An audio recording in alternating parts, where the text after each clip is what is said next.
For the next 30 seconds, forget everything you think you know about crime. Forget the drug lords. Forget the cartel bosses. Forget the billion-dollar scammers whose names dominate headlines. Because the man you're about to meet didn't just break laws. He built an entire shadow industry. He didn't steal money, he traded in wars. This is the story of Viktor Bout, the richest criminal you've never heard of. The man the world called the Merchant of Death, and the man whose empire was so large, it took governments, intelligence agencies, and an international sting operation to bring him down. Before we go deeper, here is the hook. If you think one man can alter the course of countries, you've never met Viktor Bout. Because in a world of conflict, he turned war into a business, and business into billions. And what's even more shocking is that, for years he operated in the open, using the chaos of collapsing nations and rising conflicts to become the invisible architect behind some of the deadliest battlefields of the 20th and 21st century. Stick around, because in the next few minutes, you will learn how a single man built an empire of planes, weapons, blood money, and secrets, and how the world finally cornered him. Now, let's begin.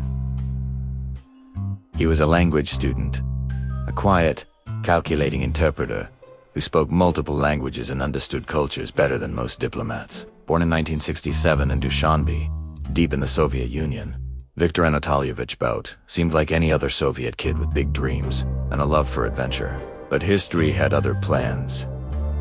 Because the world he grew up in was about to collapse, and when superpowers fall apart, something dark rises in the cracks. Opportunity. He understood that every war needs weapons, every army needs supplies, and every rebellion needs a way to get its hands on firepower. And when the Soviet Union collapsed in 1991, thousands of military aircraft, stockpiles of ammunition, and abandoned equipment were left unguarded, undocumented, and forgotten. Viktor Bout didn't just notice the chaos. He saw a once-in-a-lifetime chance to create a global empire out of the ruble. After the collapse, the Soviet military was desperate. Commanders weren't getting paid, air bases were abandoned, aircraft were being scrapped, and entire warehouses filled with weapons were sitting with no one watching. But Viktor Bout understood what very few people did. Warlords in Africa, the Middle East, and South America would pay anything to get these weapons. He didn't need to produce guns. He just had to connect the people who had weapons with the people willing to kill for them. Here comes your next hook. Viktor Bout realized something powerful. Nations create weapons, but criminals distribute them. And the space between those two worlds, that's where money lives.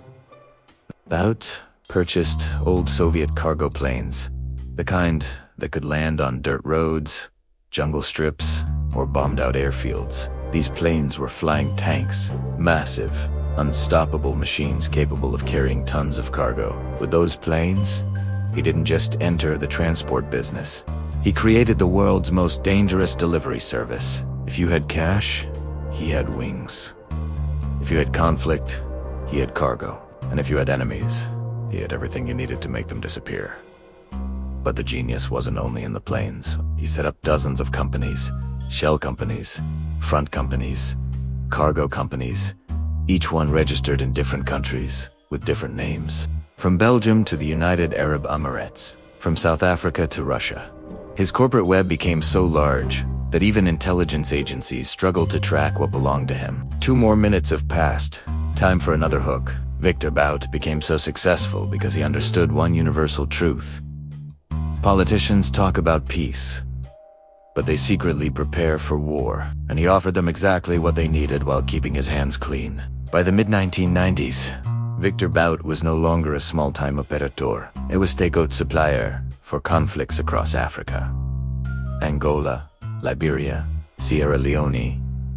These weren't just war zones. Warlords who had diamonds, gold, timber, and cash used Bout's planes to trade for AK-47 SA rocket launchers, surface-to-air missiles, and ammunition. He didn't care about sides.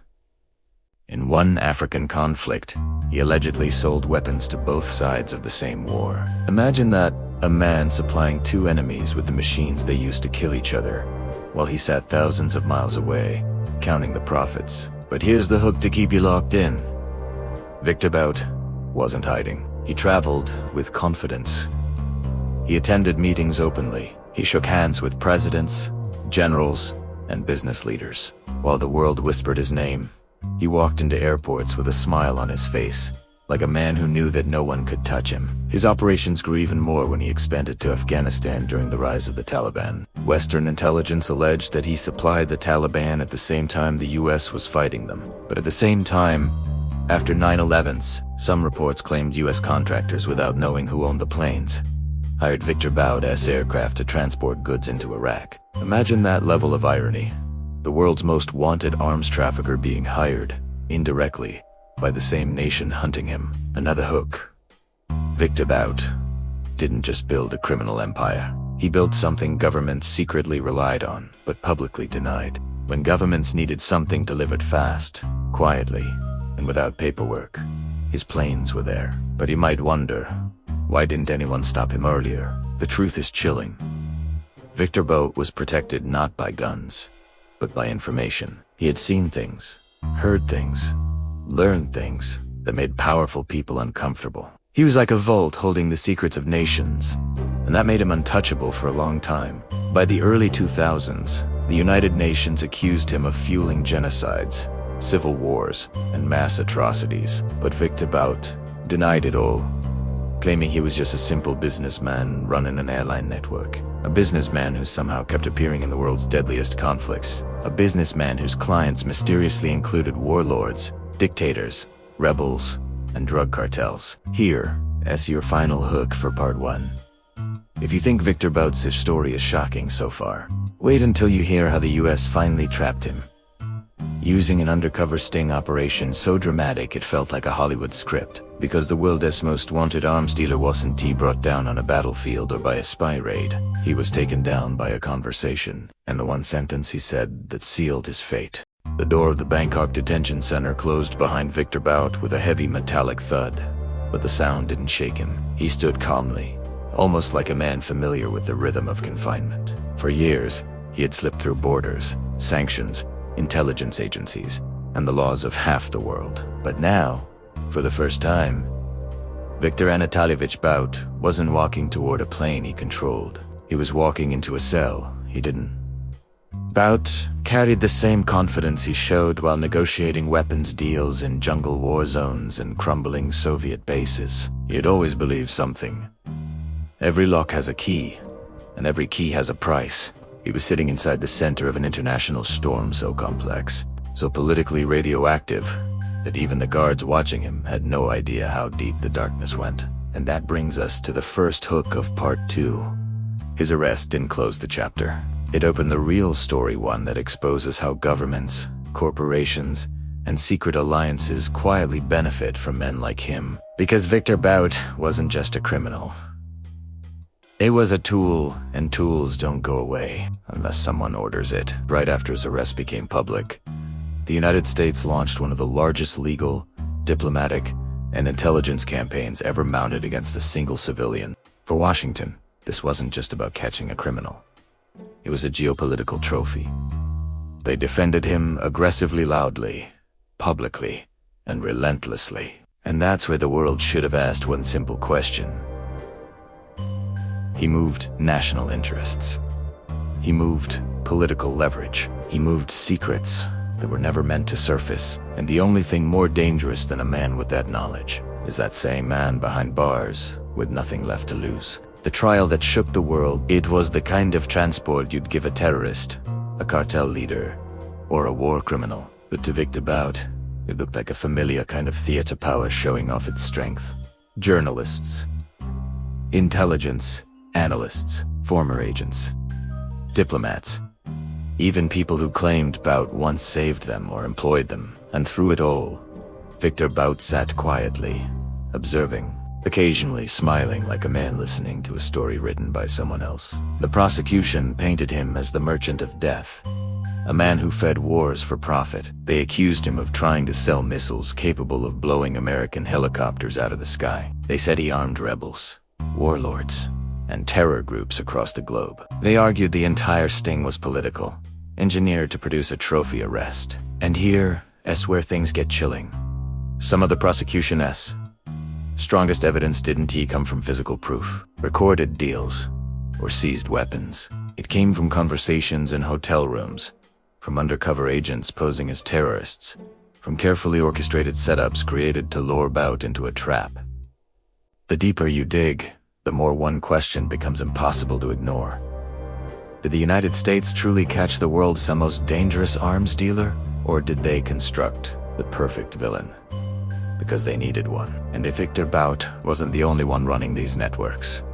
And in 2011, Viktor Bout was found guilty on all major counts.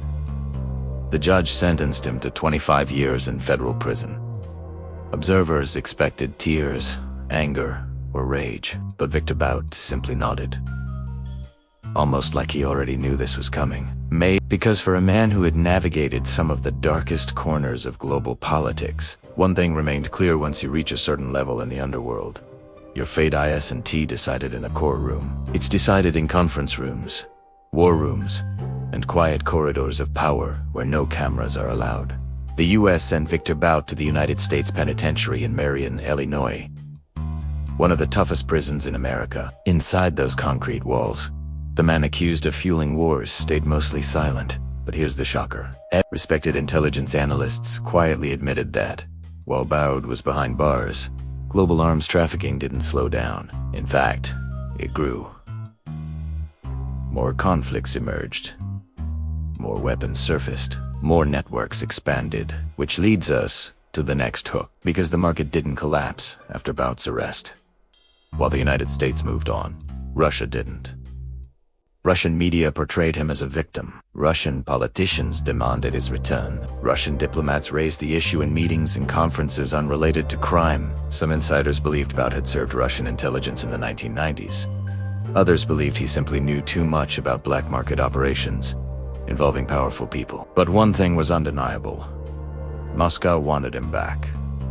That would change dramatically, but no one could have predicted how. The world changes, and so does the story in 2022. The world witnessed one of the strangest geopolitical events in recent history. The arrest of American basketball star Brittany Griner in Russia. Her case exploded across global media. Her detention triggered outrage in the United States. Pressure mounted for a prisoner exchange. But Russia had a name ready: Viktor Bout. And in that moment, the Merchant of Death re-entered the world stage with the same force he once entered war zones. Negotiations took months. Behind the scenes, diplomats argued. Intelligence officers strapped. Politicians debated whether exchanging a harmless athlete for a man accused of fueling global conflict made any sense. But Russia didn't budge. It was Viktor Bout or nothing. Viktor Bout walked out of an American prison and boarded a plane bound for Russia. Cameras caught the moment he stepped onto Russian soil, smiling, calm, almost triumphant. But here's the twist that shocked the world. Viktor Bout didn't return as a defeated criminal. He returned as a national hero. And what he did next raised even more questions about who he really was, and who he still might be working for. The new life of an old ghost after returning to Russia. Viktor Bout didn't disappear into retirement. He didn't hide. He didn't avoid cameras. Bout joined a far-right nationalist political party. He spoke on television. He criticized the United States and praised Russia's leadership. He publicly supported major policies. He traveled across regions meeting supporters. He acted not like a former arms dealer, but like a man stepping into a new chapter of influence. And that's when analysts realized something. It was a symbol, perhaps even a weapon, of geopolitical messaging. But this leads to the most important question yet. Despite being labeled the richest criminal you've never heard of, Bout's money never had a clear source. A fleet of cargo planes with mysterious owners. But every thread ends the same way. No one truly knows how much money Viktor Bout made. Some say hundreds of millions. Some say billions. Others believe he didn't keep the money, he simply moved it, protected it, and transferred it for more powerful forces behind him. And here comes another hook. What if he was simply the face of a hidden machine that needed someone skilled, fearless, and disposable to execute its orders? Because men like Viktor Bout don't become rich alone. They become rich because someone bigger allows it. The dark network still lives. Here's the part most documentaries won't tell you. Military officers. They don't meet in smoky rooms. They meet on encrypted calls, in private jets, in seaports, in embassies, in quiet safe houses, overlooking conflict zones. And Viktor Bout operated inside this world with ease because he understood the truth. Wars aren't just fought for territory. They're fought for profit. Even today, weapons flow into African conflicts, Middle Eastern battlefields, and unstable regions across South America and Eastern Europe. Viktor Bout might be gone from the front line, but the system he fed thrives. The legend that refuses to die, because Viktor Bout represents something far more frightening than a single criminal. A world where governments quietly rely on men they publicly condemn. A world where money moves faster than morality. A world where the richest criminal you've never heard of might not even be the richest. Viktor Bout's freedom proves a disturbing truth. The world needs men like him more than it admits, and as long as wars exist, someone will always be ready to profit from them. So ask yourself one last question. How powerful must the merchants be that the world never will?